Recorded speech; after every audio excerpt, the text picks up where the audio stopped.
નમસ્કાર, હું છું માર્ગ આપની સાથે હેડલાઇન્સમાં જોઈએ કેટલાક મહત્વના સમાચાર। રાહુલ ગાંધીએ ભાજપ પર આસામ અને બંગાળમાં ચૂંટણી ચોરવાનો ગંભીર આરોપ લગાવ્યો છે। તેમણે દાવો કર્યો કે ચૂંટણી પંચના સહયોગથી 100થી વધુ બેઠકો પર જનાદેશ લૂંટાયો છે। મમતા બેનર્જીના નિવેદનનું સમર્થન કરતા તેમણે મધ્યપ્રદેશ, હરિયાણા અને 2024ની લોકસભા ચૂંટણીના ઉદાહરણો આપ્યા। રાહુલ ગાંધીએ સંસ્થાઓની ચોરી અંગે ચિંતા વ્યક્ત કરી અને આને ભાજપની જૂની પ્લેબુક ગણાવી છે। તમિલનાડુ વિધાનસભા ચૂંટણીમાં ટીવીકે પાર્ટીના શાનદાર પ્રદર્શન બાદ રાજ્યમાં નવી સરકાર બનવી નિશ્ચિત છે। હાર્બર મત વિસ્તારના ઉમેદવાર સિનોરા અશોકે મોટી જાહેરાત કરતા જણાવ્યું છે કે અભિનેતામાંથી રાજનેતા બનેલા વિજય થલપતિ તમિલનાડુના આગામી મુખ્યમંત્રી બનશે। આ જીત સાથે રાજ્યના રાજકારણમાં એક નવા યુગની શરૂઆત થઈ છે। પાર્ટીના કાર્યકરોમાં પણ આ અંગે ભારે ઉત્સાહ પ્રવર્તી રહ્યો છે।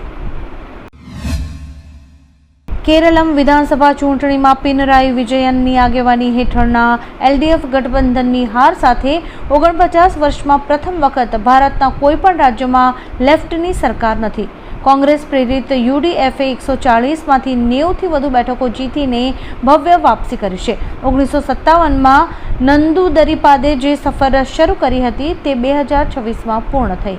આ હાર સામ્યવાદી વિચારધારા માટે એક મોટો આંચકો છે, કારણ કે દેશના રાજકીય નકશા પરથી હવે લેફ્ટ શાસન ભૂસાઈ ગયું છે। ગુજરાતના દાહોદ, અરવલ્લી અને મહીસાગર જિલ્લામાં આજે વાતાવરણમાં અચાનક પલટો આવ્યો હતો। ભારે પવન અને ગાજવીજ સાથે પડેલા કમોસમી વરસાદથી ગરમીમાં રાહત મળી છે, પરંતુ ખેડૂતોની મુશ્કેલી વધી છે। માલપુર, શામળાજી અને મોડાસા સહિતના વિસ્તારોમાં માવઠું પડતા મકાઈ, બાજરી અને ઘાસચારાના પાકને નુકસાનની ભીતિ છે। વહેલી સવારથી આકાશ કાળા વાદળોથી ઘેરાયું હતું। અમેરિકી રાષ્ટ્રપતિ ડોનાલ્ડ ટ્રમ્પે હોર્મુઝમાં ઈરાનની 7 બોટ ડૂબાડવાનો દાવો કર્યો છે। આ જહાજો વ્યાપારી જહાજો પર હુમલો કરી રહ્યા હોવાનો આરોપ છે। ટ્રમ્પે ચેતવણી આપી કે ઈરાન કાં તો સમજૂતી કરે અથવા ગંભીર પરિણામો ભોગવવા તૈયાર રહે। અમેરિકાએ વ્યાપારી જહાજોની સુરક્ષા માટે પ્રોજેક્ટ ફ્રીડમ ઓપરેશન શરૂ કર્યું છે, જેના કારણે બંને દેશો વચ્ચે સંઘર્ષની સ્થિતિ સર્જાઈ છે અને વૈશ્વિક સ્તરે તણાવ વધી ગયો છે। યુએઈના ફુજરાહમાં થયેલા હુમલા અંગે ભારતે સખત વાંધો ઉઠાવતા 3 ભારતીય નાગરિકોના ઈજાગ્રસ્ત થવાની ઘટનાને અસ્વીકાર્ય ગણાવી છે। ભારતે તમામ પક્ષોને હિંસા રોકી નાગરિક માળખાને નિશાન ન બનાવવા અપીલ કરી છે। પશ્ચિમ એશિયામાં શાંતિ માટે વાતચીત અને રાજદ્વારી ઉકેલ પર ભાર મૂકતા જણાવાયું છે કે હોર્મુઝમાં જહાજોની અવરજવર આંતરરાષ્ટ્રીય કાયદા મુજબ વિના અવરોધ ચાલુ રહેવી જોઈએ। અમેરિકાના વ્હાઇટ હાઉસ પાસે સિક્રેટ સર્વિસ અને એક સશસ્ત્ર વ્યક્તિ વચ્ચે ગોળીબાર થતાં લોકડાઉન જેવી સ્થિતિ સર્જાઈ હતી। ઉપરાષ્ટ્રપતિ જેડી વેન્સનો કાફલો પસાર થયા બાદ 3:30 વાગ્યે શંકાસ્પદ વ્યક્તિએ એજન્ટ્સ પર ફાયરિંગ કર્યું હતું। જવાબી કાર્યવાહીમાં હુમલાખોર ઘાયલ થયો હતો, જ્યારે કે એક કિશોરને પણ સામાન્ય ઈજા થઈ હતી। સિક્રેટ સર્વિસે સમગ્ર વિસ્તારને કોર્ડન કરીને વધુ તપાસ હાથ ધરી છે। વડોદરાના કોટના બીચ પર 5 મેની સવારે મહીસાગર નદીમાં નહાવા પડેલા 9 લોકોમાંથી 2 યુવાનોના ડૂબી જવાથી મોત થયા છે।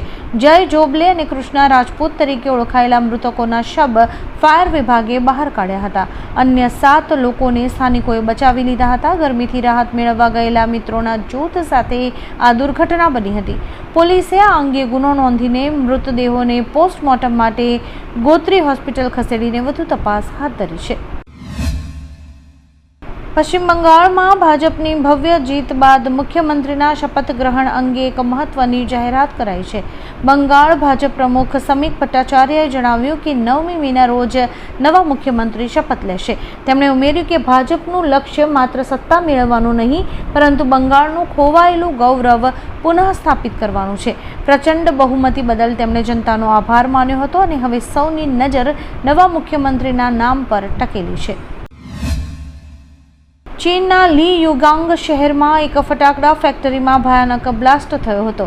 મિસાઇલ હુમલા જેવા પ્રચંડ ધડાકામાં 21 લોકોના મોત થયા છે અને 61 લોકો ઇજાગ્રસ્ત થયા છે. વિસ્ફોટ એટલો શક્તિશાળી હતો કે અનેક એકરમાં ફેલાયેલી ફેક્ટરી રાખ થઈ ગઈ છે. રાહત અને બચાવ કામગીરી ચાલુ કરાઈ હતી. ચીની રાષ્ટ્રપતિ શી જિનપિંગે આ ઘટનાની તપાસના આદેશ આપ્યા છે. જોકે ફેક્ટરીમાં બ્લાસ્ટનું કારણ હજુ પણ અકબંધ છે. રાઘવ ચડ્ઢાએ ભાજપમાં જોડાયેલા 3 સાંસદો સાથે રાષ્ટ્રપતિ દ્રૌપદી મુર્મુની મુલાકાત લીધી હતી. તેમણે પંજાબમાં આપ સરકાર દ્વારા સત્તાના દુરુપયોગ અને બંધારણીય અધિકારોના હનન અંગે ફરિયાદ કરી હતી. ચડ્ઢાએ આક્ષેપ કર્યો છે કે પક્ષ પલટા બાદ આપ બદલાની રાજનીતિ કરી રહી છે. તેમણે કટાક્ષ કરતા કહ્યું કે એક રાજકીય પક્ષની જેમ વર્તવાને બદલે આપ ઠુકરાયેલી પ્રેમિકા જેવું વર્તન કરી રહ્યું છે. સરકારે સ્પષ્ટતા કરી છે કે પશ્ચિમ એશિયામાં ચાલી રહેલા તણાવ છતાં દેશમાં પેટ્રોલ, ડીઝલ અને એલપીજીનો પુરવઠો સ્થિર રહેશે. ઈંધણના ભાવ વધવાની અટકળો વચ્ચે સરકારે આશ્વાસન આપ્યું છે કે અત્યારે કિંમતો વધારવાની કોઈ જ યોજના નથી. ઘરેલું રાંધણ ગેસનો સપ્લાય પણ સામાન્ય રીતે ચાલુ રહેશે. આ જાહેરાતથી મોંઘવારીના ડર વચ્ચે સામાન્ય જનતાને મોટી રાહત મળી છે. સરકાર પરિસ્થિતિ પર સતત નજર રાખી રહી છે. રાજકોટમાં રેપિડો કંપનીએ રિક્ષા ચાલકોના પ્રતિ કિલોમીટરના ભાડામાં ₹3નો ઘટાડો કરતા વિરોધનો વંટોળ સર્જાયો છે. અગાઉ મળતા ₹15ને બદલે હવે ₹12 અપાતા 300થી વધુ રિક્ષા ચાલકોએ રેલી યોજીને રોષ વ્યક્ત કર્યો હતો. ચાલકોની માંગણી છે કે કંપની ફરીથી ₹15 ભાડું ચૂકવે. જો આ માંગણી સંતોષવામાં નહીં આવે તો આગામી સમયમાં રાજકોટમાં રેપિડોની સેવાઓ સંપૂર્ણપણે બંધ કરી દેવાની ચીમકી રિક્ષા ચાલકો દ્વારા ઉચ્ચારાઈ છે. હોર્મુઝ સ્ટ્રેઇટમાં વધતા ભૌગોલિક તણાવને કારણે બ્રેન્ટ ક્રૂડ ઓઇલના ભાવ 5% વધીને $114 પ્રતિ બેરલ થયા છે, જે મે 2022 પછીની સર્વોચ્ચ સપાટી છે. ઈરાન દ્વારા યુએઈના ઓઇલ પોર્ટ અને ટેન્કર પર ડ્રોન હુમલાની ઘટનાઓએ વૈશ્વિક ઉર્જા પુરવઠામાં વિક્ષેપનું જોખમ વધાર્યું છે. શિપિંગ રૂટ પર વધતી અસ્થિરતા અને યુએસ નેવીના નવા ઘર્ષણને પગલે તેલ બજારમાં ગભરાટ ફેલાયો છે, જેના પરિણામે ઈંધણના ભાવમાં ઉછાળો જોવા મળ્યો છે.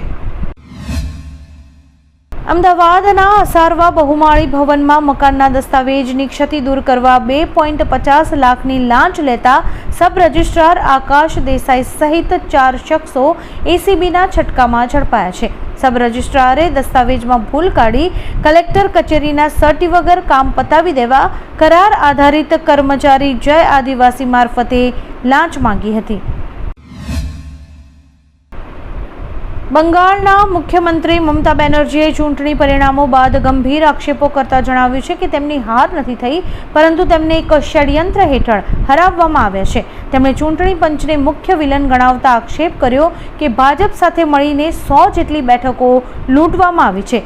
મમતાના મતે એસઆઈઆરના નામે લાખો મતદારોના નામ જાણી જોઈને યાદીમાંથી હટાવી દેવાયા હતા, જેના કારણે લોકશાહીના પરિણામો પ્રભાવિત થયા છે. વડાપ્રધાન શ્રી મોદી આગામી 10 મેના રોજ જામનગરની મુલાકાતે આવી રહ્યા છે, જેના પગલે શહેરીજનોમાં ભારે ઉત્સાહ છે. એરપોર્ટથી લાલ બંગલા સર્કલ સુધી ભવ્ય રોડ શોનું આયોજન કરાયું છે, જેમાં પીએમના અભિવાદન માટે વિશેષ 3 સ્ટેજ તૈયાર કરાશે. આ પ્રવાસ દરમિયાન તેઓ જામનગરમાં રાત્રિ રોકાણ કરે તેવી પ્રબળ શક્યતા છે. સમગ્ર રૂટને રોશની અને સુશોભનથી શણગારીને ઉત્સવ જેવો માહોલ ઊભો કરાયો છે. હૈદરાબાદથી ચંદીગઢ જતી ઇન્ડિગો ફ્લાઇટ 6E108માં મંગળવારે પાવર બેંકમાં બ્લાસ્ટ થયો હતો. એક મુસાફરની બેગમાં રાખેલી પાવર બેંકમાં વિસ્ફોટ થતાં 5 મુસાફરો ઘાયલ થયા છે. ફ્લાઇટ એરપોર્ટ પર ઊભી હતી ત્યારે આ ઘટના બની હતી. વિસ્ફોટ પછી કેબિનમાં ધુમાડો ભરાઈ જતા મુસાફરોમાં ભારે ભય ફેલાયો હતો. ક્રૂ મેમ્બર્સે ત્વરિત કાર્યવાહી કરીને આગ પર કાબૂ મેળવ્યો અને મુસાફરોને સુરક્ષિત બહાર કાઢ્યા હતા. દાહોદ જિલ્લામાં વહેલી સવારે ગાજવીજ અને તોફાની પવન સાથે કમોસમી વરસાદ ખાબકતા ભારે નુકસાન થયું છે. લીમડિયા ગામમાં વાવાઝોડાને કારણે મકાનનો ભાગ ધરાશાયી થયો હતો, જોકે સદનસીબે જાનહાનિ ટળી હતી. ઝાલોદ પંથકમાં પ્રચંડ પવનથી અનેક વીજપોલ અને વૃક્ષો પડી જતા વીજ પુરવઠો ખોરવાયો છે. અત્યારે MGVCLની ટીમ દ્વારા યુદ્ધના ધોરણે સમારકામ શરૂ કરાયું છે. ઈરાનના વિદેશ મંત્રી અરાઘચી આજે ચીનની રાજધાની બેઇજિંગની મુલાકાતે છે. આ મુલાકાત દરમિયાન તેઓ તેમના ચીની સમકક્ષ વાંગ યી સાથે મુલાકાત કરશે. ઈરાનના વિદેશ મંત્રાલયના જણાવ્યા અનુસાર આ મુલાકાત દરમિયાન બંને નેતાઓ દ્વિપક્ષીય સંબંધો તેમજ પ્રાદેશિક અને આંતરરાષ્ટ્રીય વિકાસ પર ચર્ચા કરશે. આ મુલાકાત એવા સમયે થઈ રહી છે જ્યારે ઈરાન અને યુનાઇટેડ સ્ટેટ્સ વચ્ચે યુદ્ધ વિરામ વાટાઘાટો કોઈ નક્કર પરિણામ નથી આપી શકી.